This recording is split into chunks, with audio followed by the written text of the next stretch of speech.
Here we go. Next new blooming flower of the season.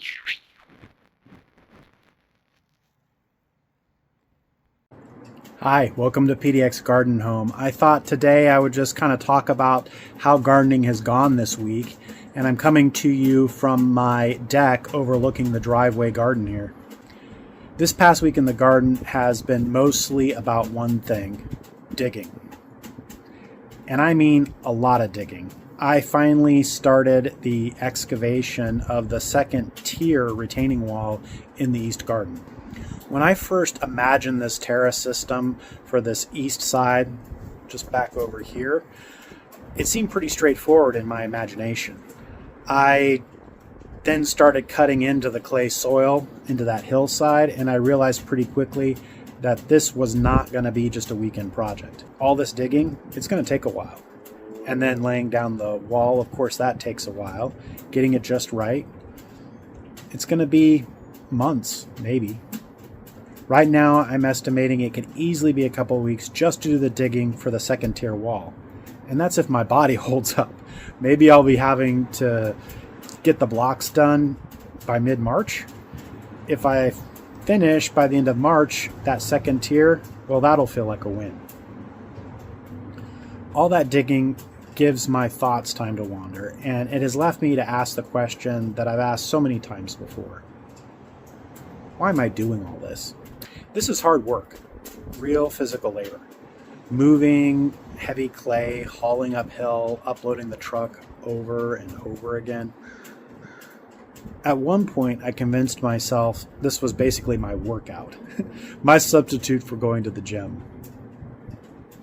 But, truth be told, it doesn't make sense in either direction in that front, because I'm doing this for a lot more hours than you normally go to the gym.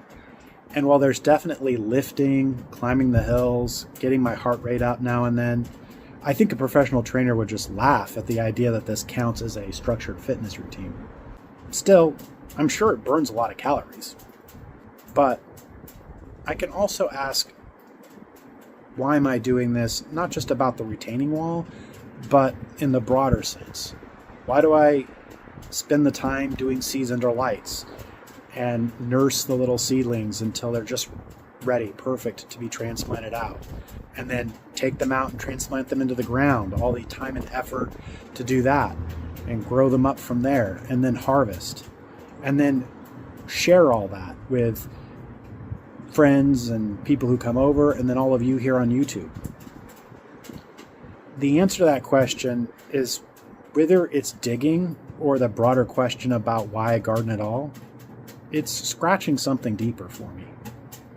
I think what really drives me is that I have this design in my head, this picture of what the garden could be, what this activity could be. And once that idea is there, I just get this obsessive need to make it happen, bring it into the physical world.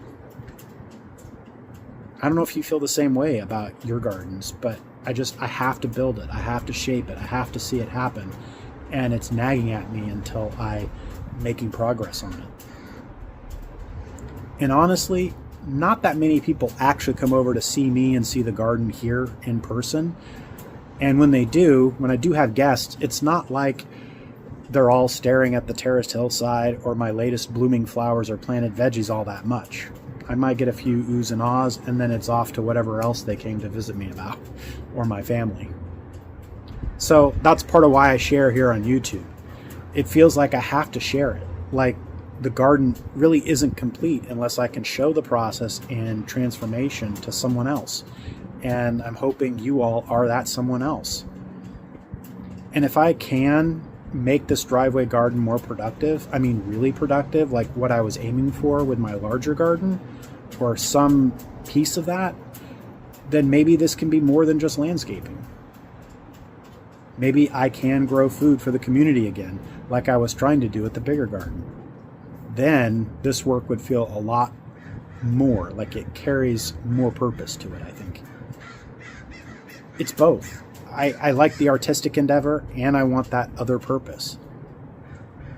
Now, not everything this week was just digging. I also got out there and did some planting. I planted some radishes and chard, lettuce, beets, And I moved the peas from under the grow lights to outside to harden them off. And I'm just getting started now with planting them in the stock tanks behind the cherry tree. So you'll see that in future videos.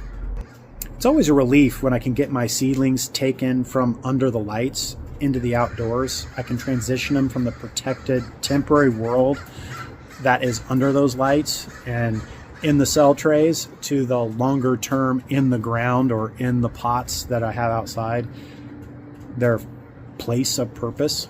Once I get plants in the soil where they're intended to be, nature takes a little bit of the load. It's no longer just up to me.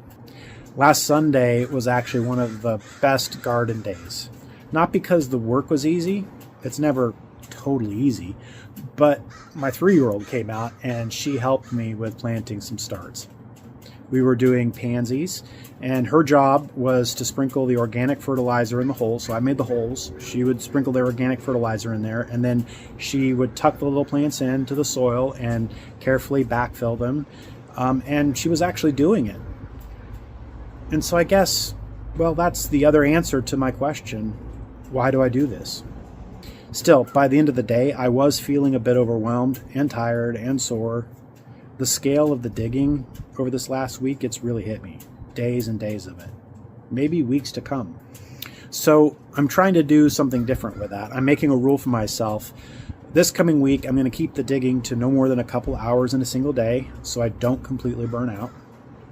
Tuesday was a reminder of why something like that might be necessary. I filled the back of my Tacoma truck with what I estimated was about 1/3 yard of that clay soil that I'm trying to get rid of. And just loading that much dirt wiped me out for the day. An hour of shoveling clay can really end your garden day, at least for me.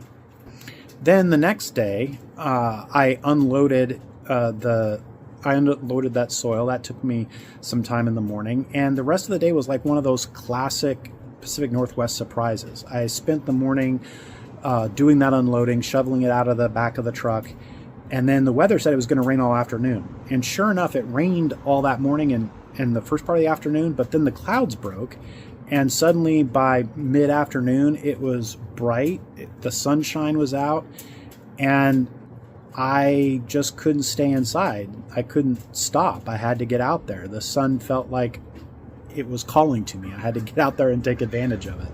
I think maybe particularly for those of us in the Pacific Northwest and Oregon, here in Portland, when the sun comes out in these days that otherwise are rainy and cloudy, you got to get out and take advantage of it, right? So I did. I went back out, and after I'd already shoveled that morning unloading the truck, I loaded the truck back up, and I loaded another half yard into the truck. That was the most I'd put of that soil in the truck before, and I was at that point just crossing my fingers that my Tacoma could actually handle that weight. And eventually I had to stop, not because I wanted to or because the weather turned bad. My heart was saying, hey, it's still sunny, I want to do more, but my body was just telling me I couldn't do anymore. There were seedlings waiting to be transplanted. There were peas waiting to be planted. There's always something else that could be done. And with that sunny weather calling to you, you feel like you are really missing out if you're not out there doing it. But part of gardening is also knowing when to step back. I think that's one of the things I can learn from gardening is how to pace myself and have the discipline to do the right things at the right time and to listen to myself. And in this case, I also needed to sit down and start writing some of this out so I'd have this to be able to talk to you about and share with you this week. No matter how exhausting all that digging has been, I have to say, I've enjoyed it.